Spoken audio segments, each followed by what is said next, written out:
When you create change, you'll be remembered. The bigger the change, for better and for worse. Right. Yep. Because that means you are having an impact on more than yourself, more than your garden, more than your plot, more than your land, more so on the communities, more so on your nations, more so on your island, more so on the world, right? There's a great quote from the movie Troy, where Achilles comes out of his tent kind of early on in the movie, where he's facing that huge dude in front of those two armies, in between the two armies, and the little boy has come to actually get Achilles out of his tent, wake him up, and say, "Hey, you're late for the battle." And Achilles talks to the boys like, have you seen the guy? He's like, yeah, it's the biggest warrior I've ever seen. It's like, that's why I'm going to fight him. The little boy's like, I wouldn't fight him. Something like this. Don't take me verbatim, but Achilles looks at the boy and he's like, that's why you won't be remembered. Very much so. Right. And Braveheart. History is written by the ones who win wars. They lost. They did. But there was a human interest piece in William Wallace from a long time ago. Right. I mean, you could be a comic book writer and just make up stuff about Sparta and the 300 and stuff like that. Yeah, we romanticize it and we embellish, and that's why people love the stories. Right. So you have a story like that where it's complete masculinity, uber masculinity, and it does really well at the box office. And again, and what does well in the media are things that we can relate to and say like, hey, that confirms my confirmation biases, or things that we're like, no, I object to that. That's contradictory to my beliefs. It's an action item. And it's always better if you're trying to make money in the media to polarize something or politicize something on one extreme. It's just like, you've got kids, I've got kids. I oftentimes embellish or make stories big so that they'll get excited about things. Right.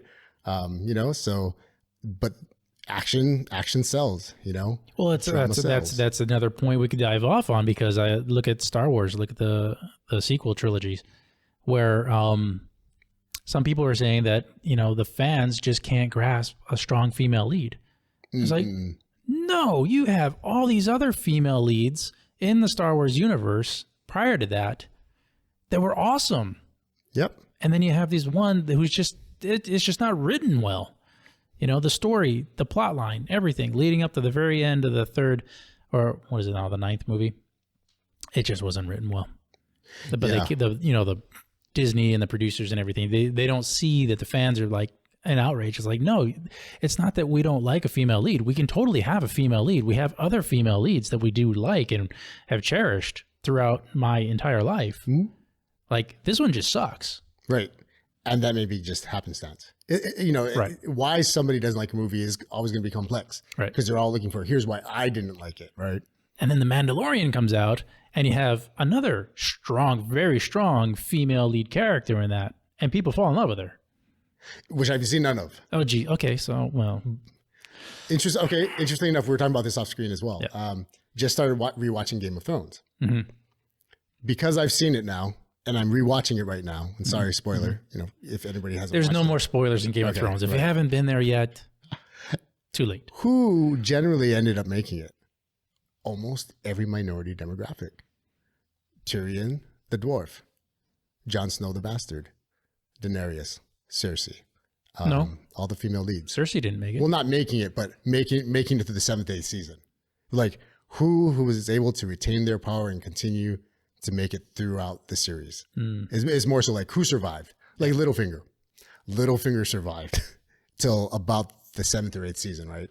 I think it was the beginning of the 8th season when he finally croaked. Right. But watching the very first season over the past few weeks, my wife and I were realizing, strong female leads in this show, and who makes it? The bastard, Arya, the tomboy, all of the people who did not fit the prototypical norms of, I'm Ned Stark, I'm bound by honor, and I'm just going to decimate my opponents through strength. Yeah, I think that's one of the great things about Great Game of Thrones, and that's that whole series, was that it wasn't, the people who made it weren't the people who you expected or anticipated to make it through that kind of medieval fantasy storyline. Right, because who's supposed to make it? The Hound. The prince, or the prince, the princess. Yeah. No, that King didn't happen Lannister. that way. Right. It's like strong did not dominate necessarily. They did, but they were, eventually defeated. And it ended up being a kid in the wheelchair at the end, right? Oh, and right. I was going to say, and able-bodied, right. And Bran at the Right. very end.